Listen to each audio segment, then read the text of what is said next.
Монголын ард соёл урлагийн хөтөлбөр шинэ номын хэсгээр өргөжлөн та бүхэнд хүрч байна. Хувь хүний хөгжлийн зөвлөмж нь эмэгтэй хүнийг зөвхөн гадна талаас нь өрөөсгөлөөр үнэлж, дүгндэг хандлагаас үүдэн эмэгтэйчүүд ялангуяа залуу бүсгүйчүүд өнгөн хэлбэрийг хит хөөцөлдөн алдаа гаргах, амьдралд итгэл алдах явдлыг өнөөгийн нийгэмд түгээмэл байгаад шүүмжлэлтэй ханддаг.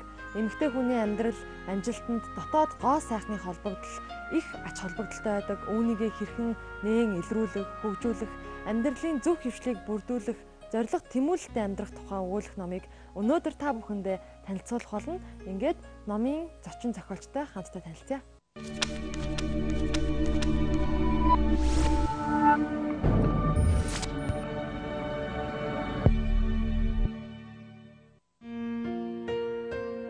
Өнөөдөр таны оюуны мэлмид сайхан төрөх санааных номыг танилцуулж байна. Зохиолч өөрийн бүтээлээрээ бүсгүй та байглаас ямар ч царай төстэй төрж болно. Харин өөрийнхөө дотоод гоо сайхныг нээн төлөвшүүлэх буюу өөрийгөө боловсруулж, зөв амьдралын хөвшлийг өөртөө бүрдүүлж, зориг тэмүүлэлтэд амьдрч чадвал сайхан төрөх буюу сайхан эмэгтэй хүн байх эсэх нь зөвхөн өөрөөсөө нь хамаардаг хэмээх санааг охид бүсгүйчүүддээ хүргэхийг зорьсон байна.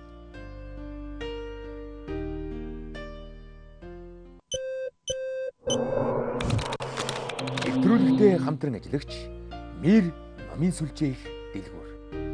Нэвтрүүлгийн урилга хүлээн авч ярилцахыг зөвшөөрсөн танд баярлалаа. Монголчууд сайн явах санааных гэж ярьдаг бол одоо сайхан төрөх санааных болсон байна. Шинэ уран бүтээлийн талаар үзэгчд маань товчхон мэдээлэл өгөөд яриагаа эхлэе. Магадгүй манай үзэгчид бас яг номны нэрэн дээр маань яг чамшиг бас гайхаж байгаа хэрэг те. Яагаад бас сайхан төрөх заяаных бодолч санааных болчихоо гэд те. Миний одоо гол уншигчтай хүрэх гэсэн санаа маань номны маань л ерөөсөн нэр байгаа юм л да. Юу гэхээр эмэгтэй хүний одоо гоо үзэсгэлэн сайхан эмэгтэй гэж олонд хэлэгдэх, хүндлэгдэх, хайрлагдахад тэн зөвхөн одоо гадаад өнгөн талын гоо үзмж биш одоо тухайн хүний дотоод сэтгэл, дотоод гоо үзэсгэлэн илүү чухал юм аа. Тийм учраас хэрвээ эмэгтэй хүн өөртөө одоо зоригтой, амьдралын зоригтой, өөрийн гэсэн бодолтой за амьдралаа сайжруулах хөдөлмөрч зантай ийм байх юм бол ямар ч эмэгтэй хүнтэй сайхан төрхөн тухайн хүнээс хамаарах юм аа өөрийнх нь л одоо санаа бодлоос хамаарах юм аа л гэсэн гол бодлыг үзэлчтэй хүрхийг зорьсон юм байгаа. Ер нь номондоо би нэлээд олон бүсгүй хүний амьдралд холбоотой болгоныг оруулахыг зорьсон байгаа. За тэгээд хамгийн эхлээд бол эмэгтэй хүнд сайхан гэр бүлтэй сайн хань тэгээд цаашлаад бол эмэгтэй хүн сайн ээж байх хэрэгтэй болдог. Тэгэхээр зэрэг эмэгтэй хүн гэр бүлийн амьдралдаа мөн түнчлэн хайр сэтгэлийн амьдралд өөрийгөө одоо яаж хэрхэн авч явах уу, энэ асуудлуудаа яаж зохицуулах уу гэдэг талаар эхний бүлэгтээ орсон байгаа. За дараагийн хэсэг маань одоо эмэгтэй хүнд бол мэдээж хэрэг бас нийгмийн амьдралд оролцох тийм ялангуяа манай өнөөгийн бүсгүйчүүд бол бидний ээж эмээ нарыг бодоход нийгмийн амьдралд илүү төлхөө оролцдог, эрчүүтэй ижил тэнцүү оролцох болсон байна.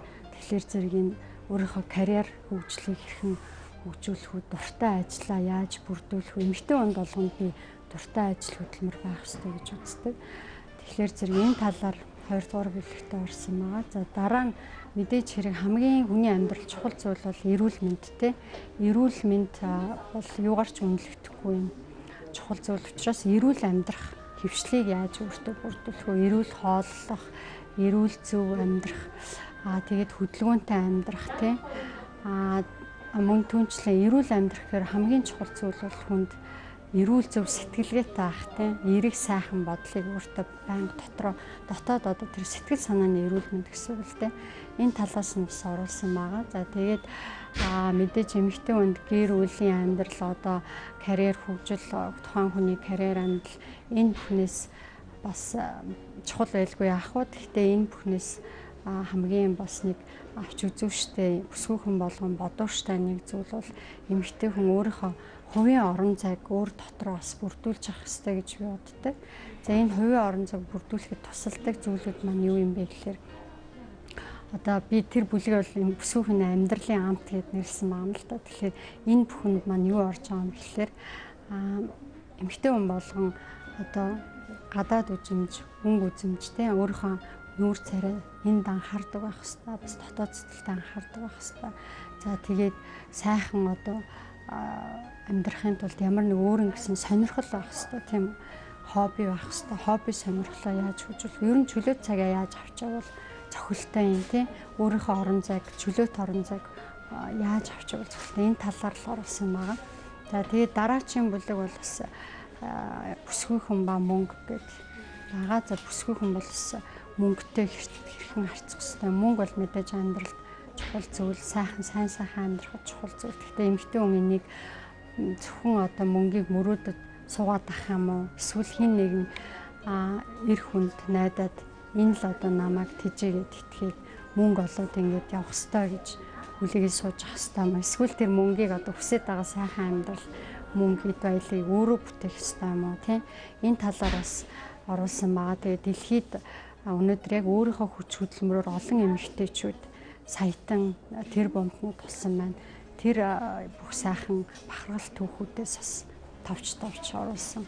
Ерөнхийдөө бол ер нь хүний амьдралд тийм одоо амьдралаа зөв төлөвшүүлэхэд өөрийнхөө тэнцвэрийг олоход тийм энэ талаас нь бүх зүйлийн л зөвлөгөө байдлаар л бичигдсэн юм байна. Нэвтрүүлэгтээ хамтран ажиллагч Мир номын сүлжээх дэлгүүр. Тантай ярилцлага хийнгээ таны тухайн мэдээллүүдийг олж уншиж байхад үргэлж зөв бодолтой, эерэг хандлагатай хүн амжилтанд хүрдэгэ гэсэн мессежүүдийг илүү төлхөө өгдөг юм шиг санагддаг. Тэгэхээр та эерэг хандлага гэж юу юм бэ? Үргэлж зөв бодолтой, зөв сэтгэлгээтэй хүнд амьдрал хэрхэн ханддаг юм бэ талаар үзэгчд маань товчхон мэдээлэл өгөхгүй юу? Тийм, ер нь хүний дотоод сэтгэл тийм одоо дотоод сэтгэл бол гадаад байдлаас хамгийн чухал шүү дээ тийм. Хүн өөр дотроо юу гэж бодож чинь тэр бол болгон бол би бараг биелээ болдог гэж боддог тийм. Тэгэхээр хүн мэдээж хэрэг нийгмийн амьдрал өнөөдөр бухимдалтай байна тийм. Бид нар сэтгэл зовох асуудлууд олон байна л да. Ажлын ачаалаас ч болдог ч юм уу, амьдралын бэрхшээлээс ч болдог ч юм уу, янз бүрийн төрөл бүрийн асуудлууд хүнд тулгардаг, байнга тулгардаг. Тэгэхдээ тэр болгоныг юугаар даван туулдаг гэхээр би сэтгэлийн хүчээр л даван туулдаг болов уу гэж боддог. За сэтгэлийн хүч гэдэг маань юу юм бэ гэхээр энэ манай монголчууд ч гэсэн ярьдаг штэ.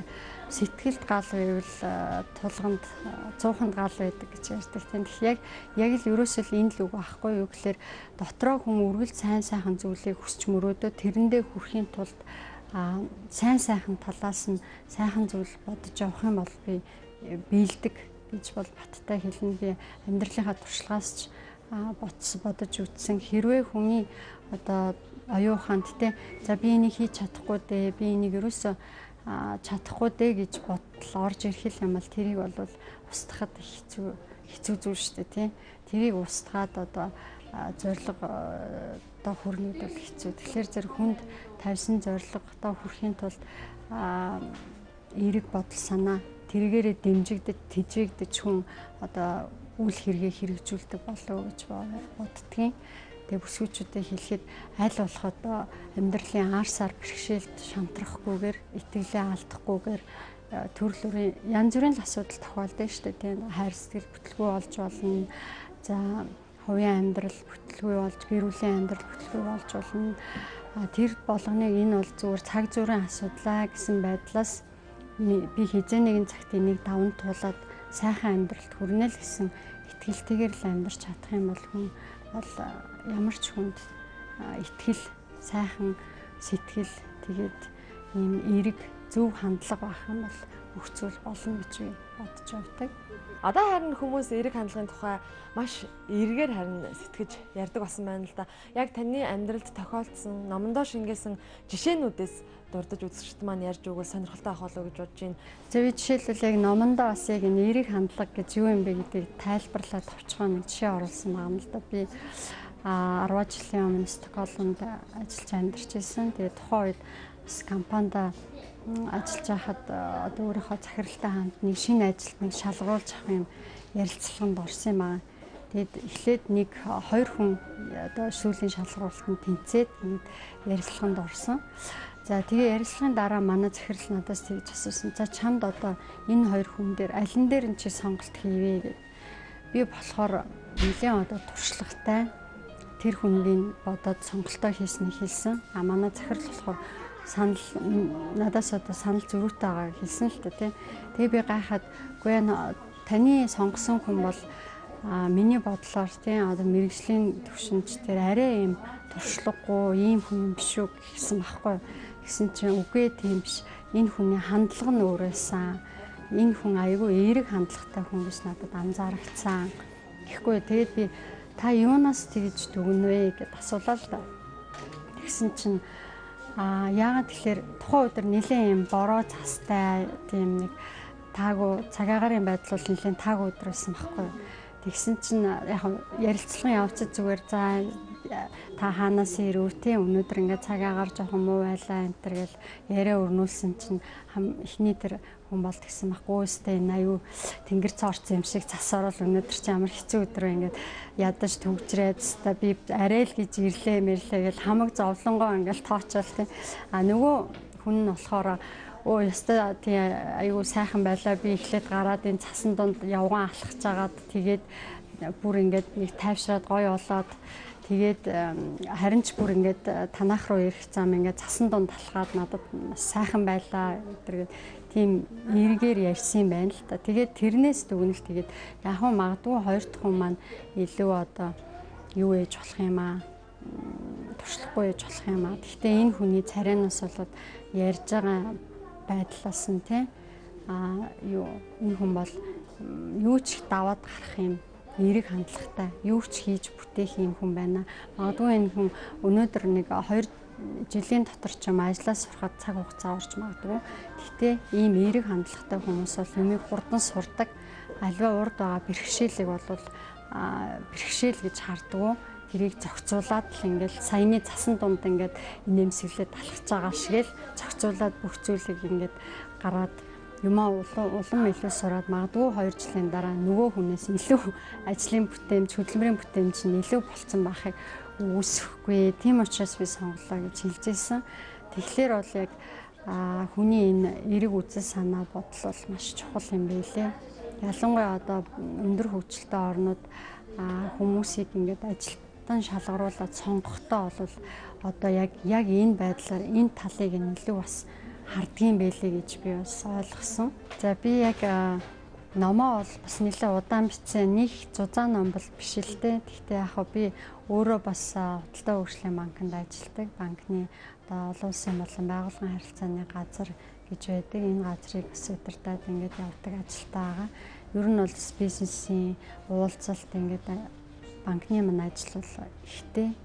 Гэхдээ номоо бол яг цэвэр одоо өөрийнхөө сонирхлоор чөлөө цагаар бол бичсэн юм байгаа. Тэгээд хүн дуртай юмаа хийхдээ бол юу штэ тий.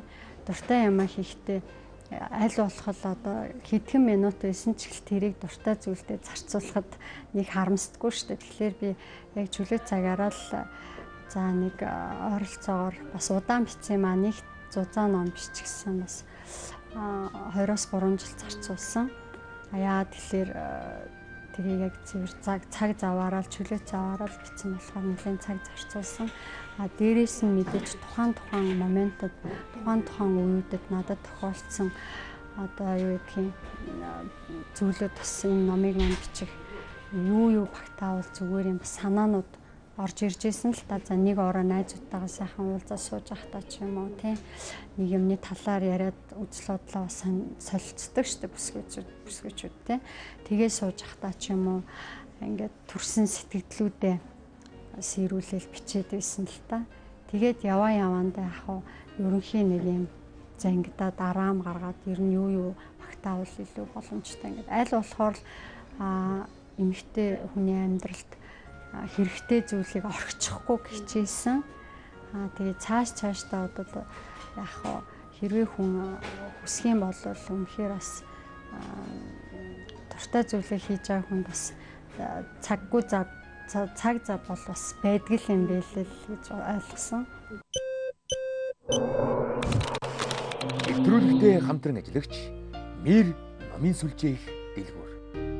Та өөрөө санхүү эдийн засгийн мэргэжилтэй хүн харин ном уран зохиол бичгэн таны хувийн сонирхол болоод хөгжсөн байна. Тэгэд бас блог хуудсанда өөрийн жижиг өгүүлбэрүүдээр уншигчдаа бэлэг барьдаг. Тун удахгүй шинэ номоо хэвлүүлэн гаргаж байгаа гэж энэ уран бүтээлийн талаар дэлгэрэнгүй ярихгүй юу? Би бол яг утга зохиолын мэрэгчлэлтэй хүн биш л дээ. Би банк санхүүж мэрэгчлэлтэй хүн, банкны байгууллагад олон жил ажилласан. Гэхдээ зүгээр миний одоо яг өөрөө нэг дотоод сонирхол хүсэл мөрөөдөл маань байсан юм шиг байгаа юм би. Тэрийг одоо баг байхдаа анзаардгүй байж л дээ. Тухайн үед яг тэгээд социализмын сүүлийн төгсгөлд бас бид нарын баг нас өнгөрсөн болохоор мэрэгчлээ сонгож явахт те одоо юу гэх яг өөрийнхөө сонирхлоор мэрэгчлээ ингээд аваад явах тийм бас боломж одоогийн залуучуудыг бол харцсангүй хязгаарлагдмал байлаа л та. Тэгээд хэдийгээр одоо дотор маань хүсэл мөрөөдөл маань 10 жилийн хүүхд багтаал өгүүлэг ганц нэг юм биччихдэг байсан. Өөртөө л та тийм хүнд уншуулахгүй зөв өөрөө өөртөө дотроо биччихдэг байсан хэрний банкны мэрэгчлийг сонгоцсон юм аа. Тэгээ энэ хүсэл маань ерөөсөө 10-20 жил шахам ингээд банкнд ажиллаа явж исэн ч гэсэн орхигдоогүй цаанаас ингээд би ямар нэгэн байдлаар л юм бичмээр санагдаад байсан л та. Тэгээд тэр цагаас хойш бас нэлийн хідэн өгүүлбэрүүдээ биччихлээ. Тун удахгүй одоо өгүүлбэрийнхаа анхны эмхтгэл номыг гаргах гэж байгаа болж өгвөл бас 6 сарын 1 их үрсийн баярыг тахуулдуулаад 6 сарын 1-ээс өмнө бас хэвлэлтээс гаргаад номын сангуудаараа хүргэх бодолтой байгаа уншигчдаа. За нэр нь бол сайхан тастаж үйл болох сарна гэдэг нэртэй. Тэгээ энэ өгүүлбэрийг бол би бас нэлээд хэдэн жилийн өмнө бичсэн. Тэгээ сая интернетээр одоо тэгтлэг тарцныг бас мэдсэнгүү зүгээр нэг санаандгүй хайлт хийж явж байгаад яасан чинь нэлээд олон сайтуудаар ингээд яцсан мөлий тавьсан байлээ аваад миний блогноос л авсан баг л та. Тэгээд бас яг энэ нэрээр энэ өгүүлгийнхаа нэрээр нэрлээд тастаж үйл болох сарна гэсэн нэртэй өгн өгүүлгийн төөрүүдээ гаргах гэж байгаа. Тэгээд мэдээж эмэгтэй хүн юм чинь бас илүү одоо эмэгтэй хүний дотоод сэтгэлийг л өгүүлгүүдэд тусахыг зорддог л доо. Тэгэхээр миний уншигчид бас илүү бүсгүйчүүд байдаг. Телевиз үзэж байгаа залуучуудаа хэлэхэд өнөөдөр бас харцсангуй манай залуучууд ном нэлээх уншдаг болчиж тэгтэл бас ном илүү их уншаарай тийм телевизийн өмнө суухаасаа илүүтэйгээр ном илүү их уншаарай. Яагаад тэгэхээр ном бол хувь хүний хөгжилд тийм хувь хүний амьдралд маш олон зүйлээр тусдсан болдог ач холбогдлоо өгдөг ийм зүйл байгаа. Тэгэхээр би ном сайн уншаарай л гэж уриалмаар байна.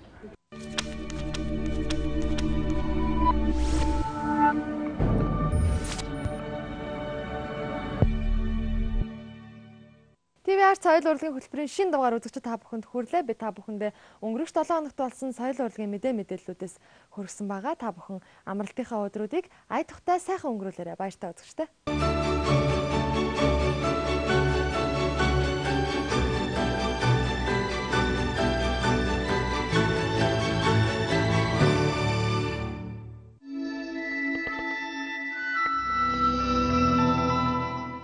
Шинэ дэлхийд хэлбээс Метромол их төлбөр хамтран үзэгч та бүхэндээ зориулсан супер баасан гараг шоу нэвтрүүлгээ хүргэж байна. Та баасан гарагийн 19 цагаас 20 цагийн хооронд Метромол их төлбөрөөр үйлчлүүлснээр та хүссэн бараагаа үйж авах боломжтой. Метромол их төлбөрөөр өдөртөө 5,000 гаруй дэлхийн алдартай 30-аад брендийн бараагаар үйлчлүүлдэг. 7 хоногийн баасан гараг. Энэ бол зөвхөн таны өдөр.